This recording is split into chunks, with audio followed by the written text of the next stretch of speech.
In 1902, while on a military mission in Central Africa, a German army captain named von Beringe shot and killed two mysterious creatures.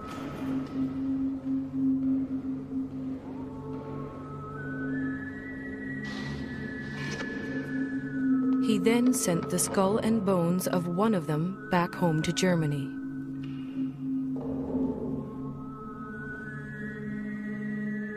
That creature has been luring people back to Central Africa ever since.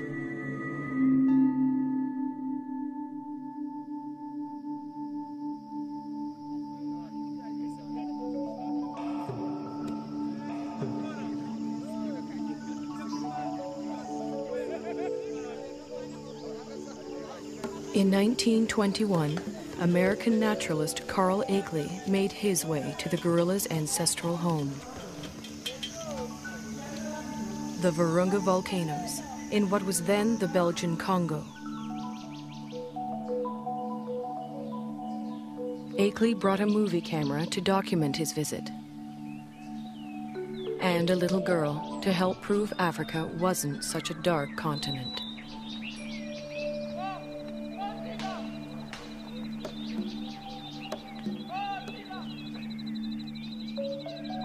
But there was much more to Akeley's expedition.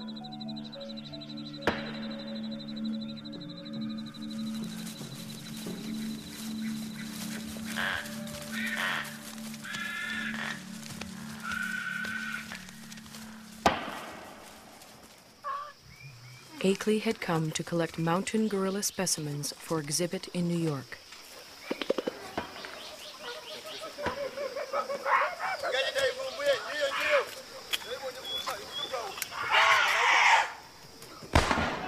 But each time the men stared into the eyes of a dead mountain gorilla, they saw a man-like creature staring back at them.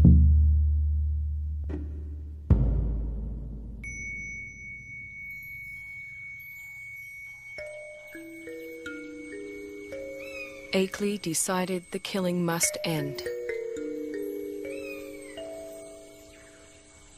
He urged Belgium's King Albert to make a permanent sanctuary of the gorilla's home.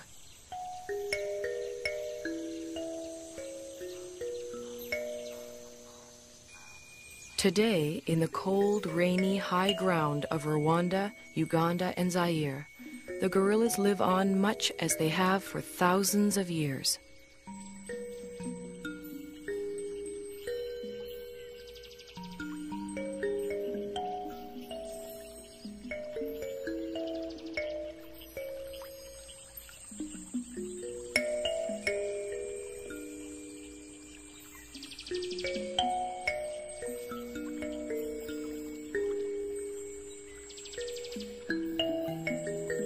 Only now their mountain home is tiny and isolated, pressed in on all sides by people and farmland.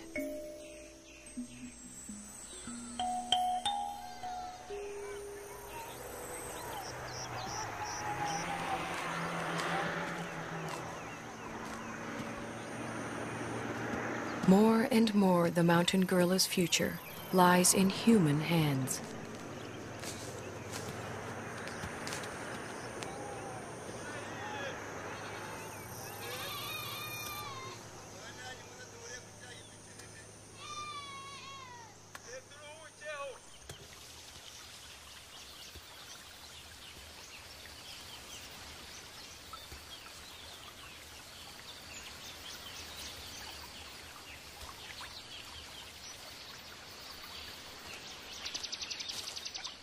American field biologist George Schaller was the first person to study mountain gorilla behavior.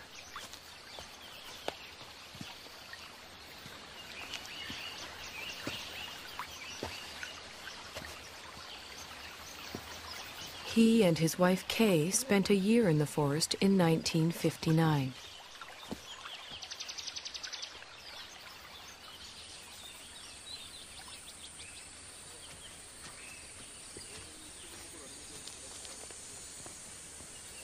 A number of other scientists have followed.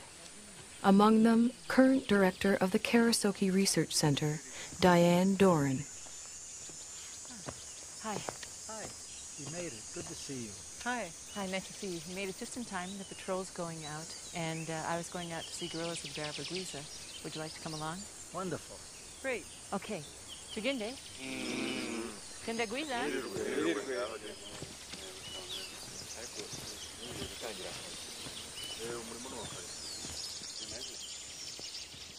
Gorilla researcher Diane Fossey established Karasaki in 1967 in the forest she grew to love.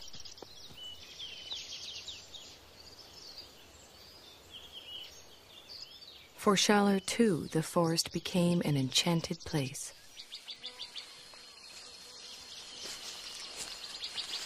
Some of my most magical moments with wild animals were watching gorillas, staying with them day and night. I used to do all my own gorilla tracking. You walk along slowly, you see the broken vegetation, you smell the animals.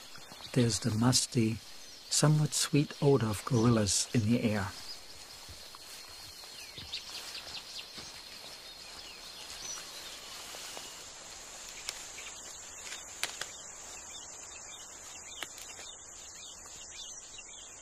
When you follow them hour after hour, you adapt to their rhythm of doing things. You move at their speed. You start thinking at their speed, almost. And that is a lovely feeling for a biologist, to seemingly enter into the lives of the animals without disturbing them.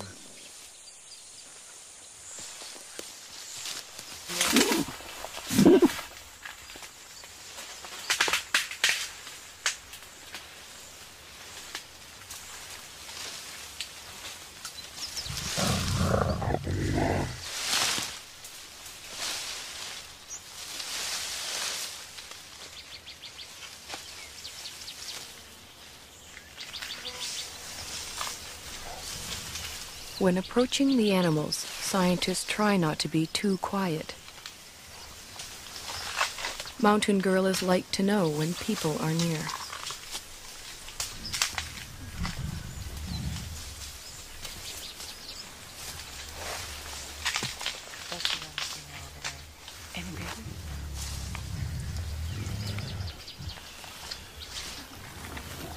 The mountain gorilla's day is spent feeding and resting. Feeding and resting, and feeding some more.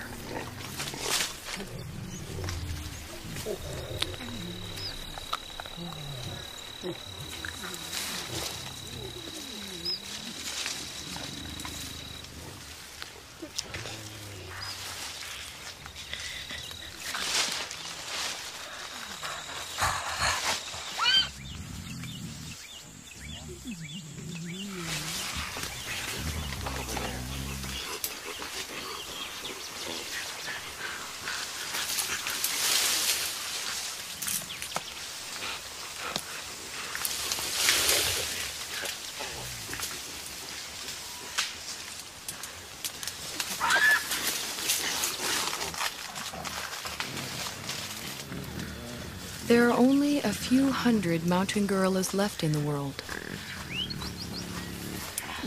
Most live as part of a family. The father and protector of this family is the male silverback, Umagumi.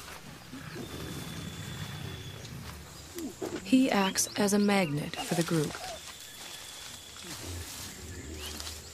The females gather around him. Their infants and offspring gather around them.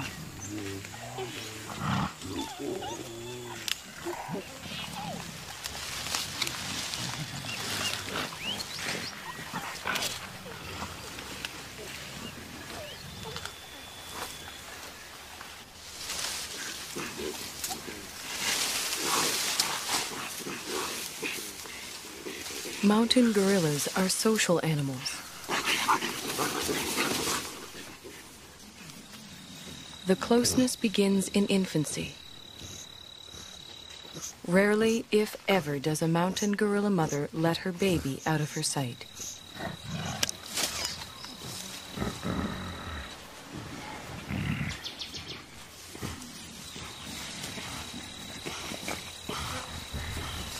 The baby, for his part, likes nothing better than to make contact with the other members of the group.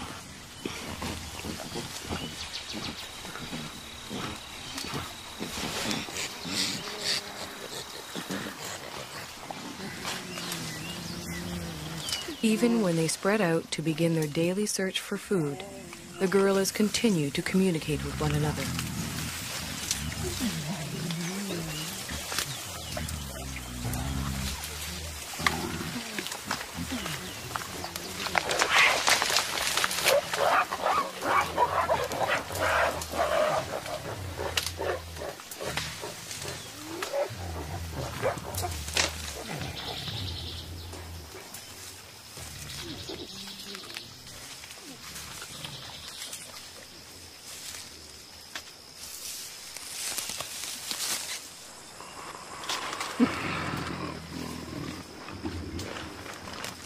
While the adults devote most of their waking hours to foraging for food, the youngsters devote most of theirs to play.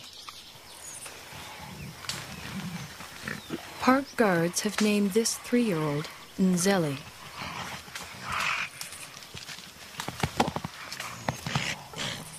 They call his friend Imvura.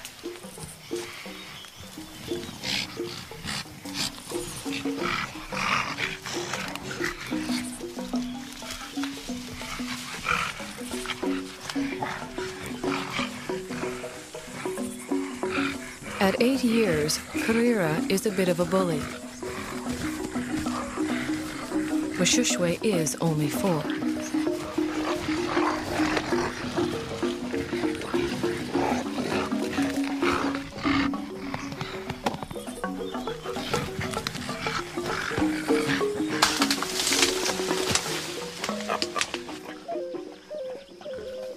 The games they play help the youngsters determine their status in the group.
Childhood can last anywhere from 8 to 12 years, but the gorillas' need to maintain their status never seems to end.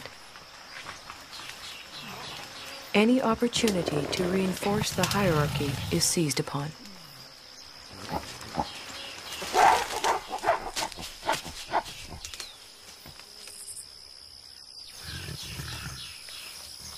Then comes young adulthood.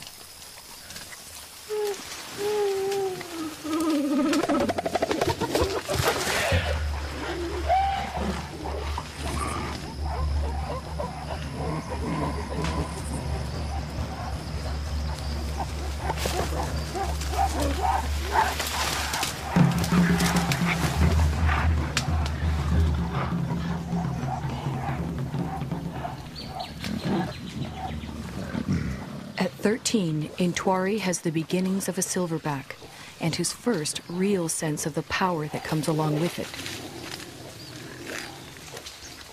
He also has a dedicated young male follower.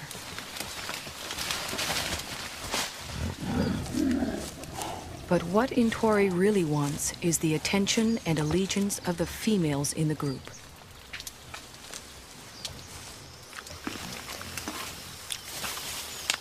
Umugumi doesn't seem too threatened by Intwari's advances towards the females. Well over 400 pounds, the dominant male silverback could easily discipline the younger one, or throw him out of the group altogether. For now, Umugumi seems content to focus on the local vegetation, of which he eats some 50 pounds a day.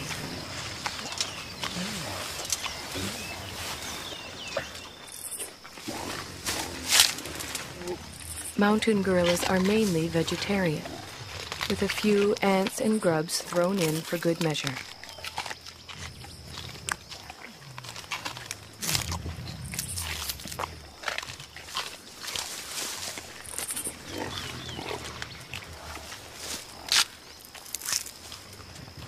Their staple diet includes a bitter, stinging mixture of thistles, nettles, goosegrass, bamboo, and wild celery.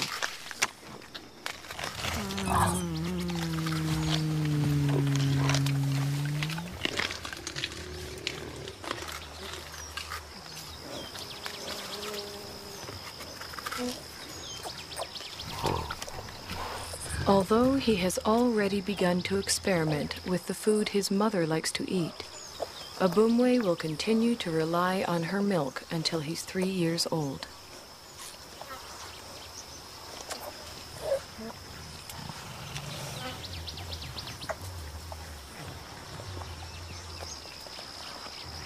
By the time he's 4, Abumwe will be strong enough to forage on his own.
Mountain gorillas are generally well adapted to the world in which they live.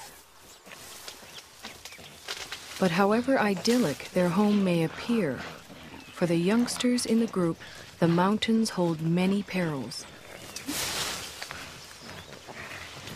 Many newborns simply don't survive.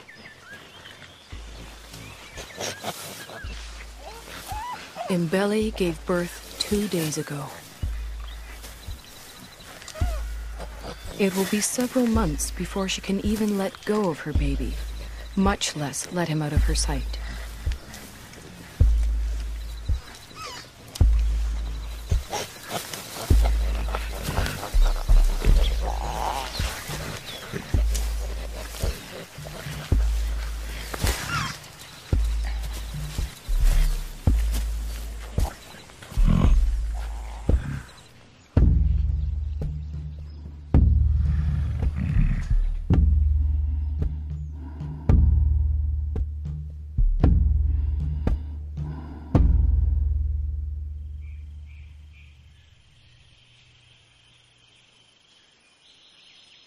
The mountain gorillas are more vulnerable than they know.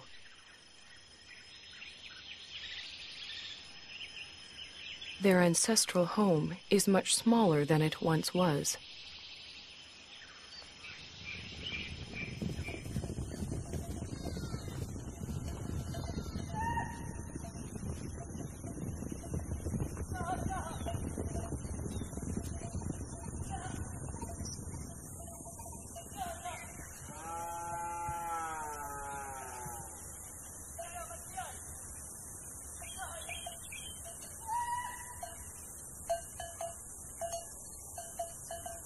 All around them, human activity is increasing.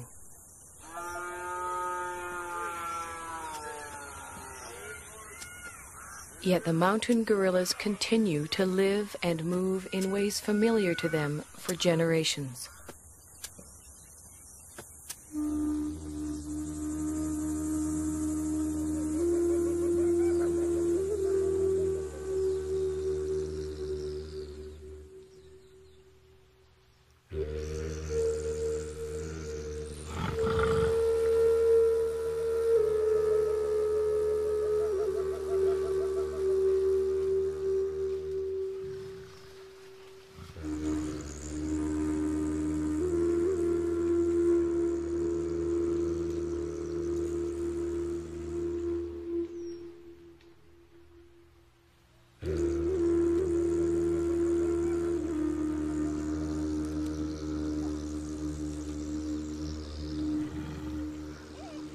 They do not distinguish between thistles and meadows that are inside the park and thistles and meadows that are outside it.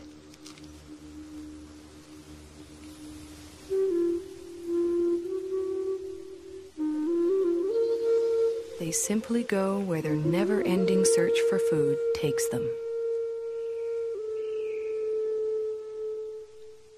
Only now they find others there.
Both the mountain gorillas and their forest sanctuary now receive official protection.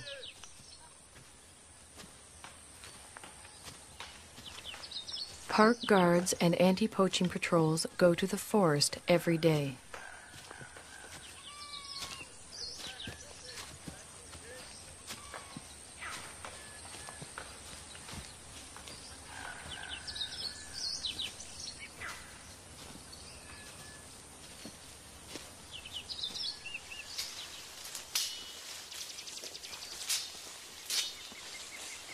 To protect the gorillas and all the other wildlife, the patrols search for and destroy snares that local hunters have set for game.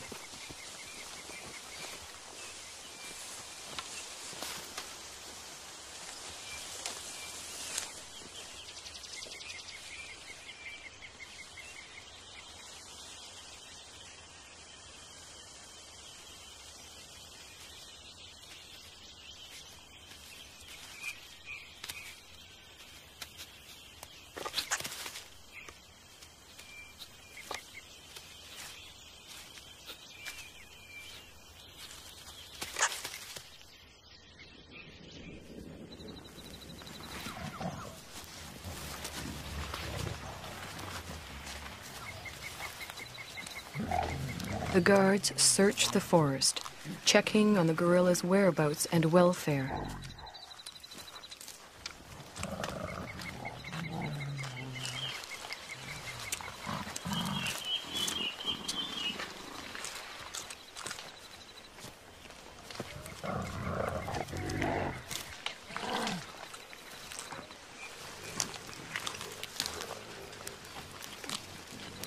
The same guards who name the mountain gorillas at birth follow their progress for years, watching as the gorillas grow to maturity. Over time, a close relationship develops, a bond between the animals and the men.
Almost every day it rains.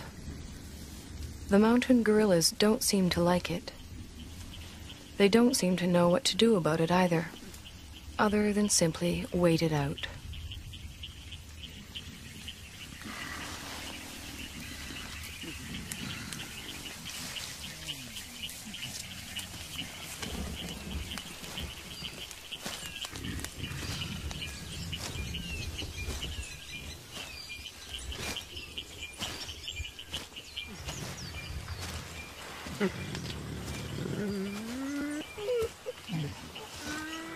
At least the rain provides them with a rich supply of food.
After feeding, the family gathers around the silverback, Umagumi. While the adults rest, the youngsters play.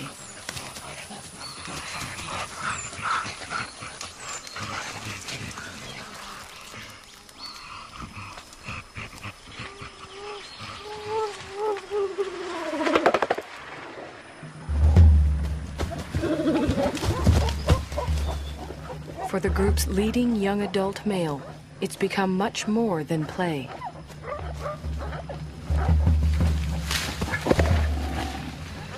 Left unchecked, Intwari's newfound strength could eventually tear the group apart.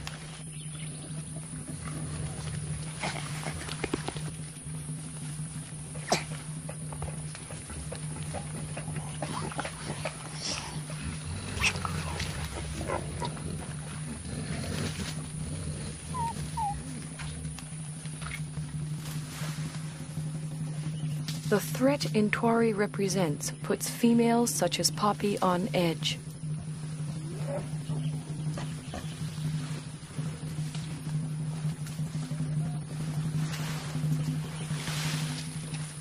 Determined to get some kind of reaction from the others, Intwari bites into an inedible plant and contemplates his next move.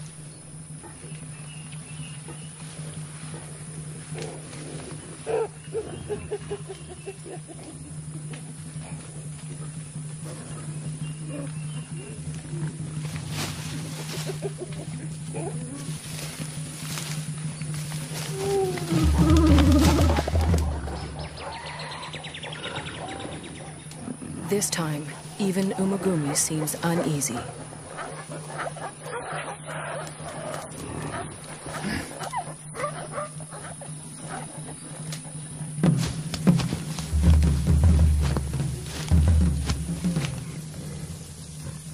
Intwari is presenting himself as their new leader, but the females don't see it that way.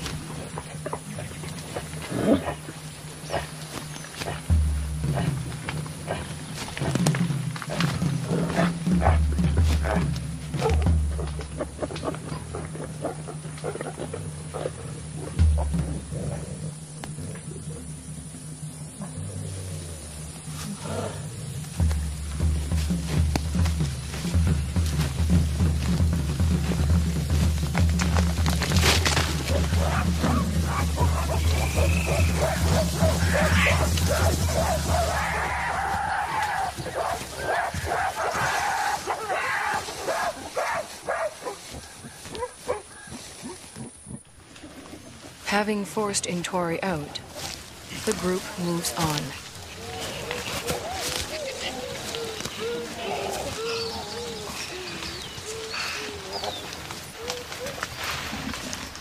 Before she joins them, Poppy, still vibrating with excess energy, vents it on the first young male she can find.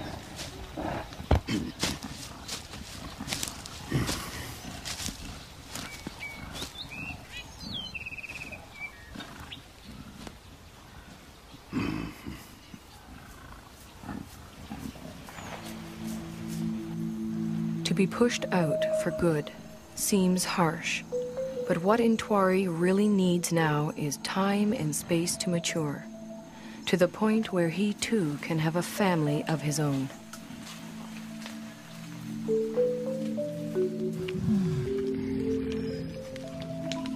The next few years are critical for Intwari. They are also critical for all the other mountain gorillas.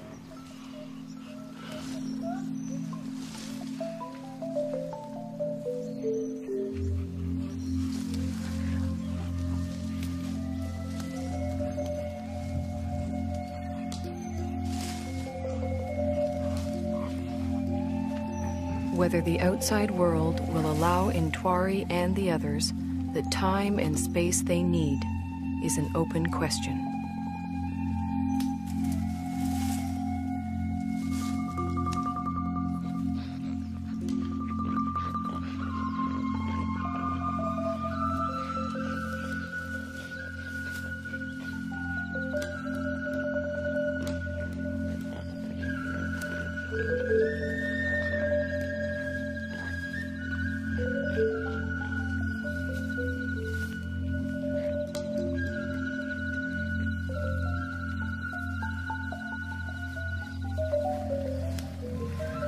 One thing is certain. If the mountain gorillas are to survive, we will have to protect them and their forest home forever.